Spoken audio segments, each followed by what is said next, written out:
तुमच्या विरुद्ध तुमच्या पत्नीने डोमेस्टिक व्हायलन्सची केस केली, डिवोर्सची केस केली, नांदायची केस केली, पोटगीची केस केली. हे आपल्याला समजल्यावर आपण आरोपी असल्यासारखं घाबरता आणि आरोपी असल्यासारखं घाबरून त्यामध्ये ज्या गोष्टी करायला नाही पाहिजे ती पावलं उचलता आणि जी पावलं उचलायला पाहिजे होती न घाबरता ती उचलत नाही.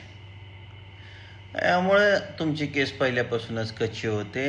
उलट ज्यावेळेस आपल्याला कळतंय की आपल्या विरुद्ध काही केस झालेली आहे त्यामध्ये सगळ्यात पहिल्यांदा नो ॲसेट्स अँड लायबिलिटीचा अर्ज द्या.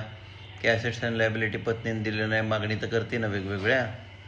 जिथं जिथं आर्थिक मागण्या करायच्या असतात तिथं तिथं assets and liability Rajneesh versus Neha या केसमध्ये सुप्रीम कोर्टाने बंधनकारक केलेले आहेत. परंतु तुमचं घाबरण्यावर तोरा. तर मित्रांनो, या केसमध्ये घाबरायचं नाही, स्वतः हजर राहायचं नाही.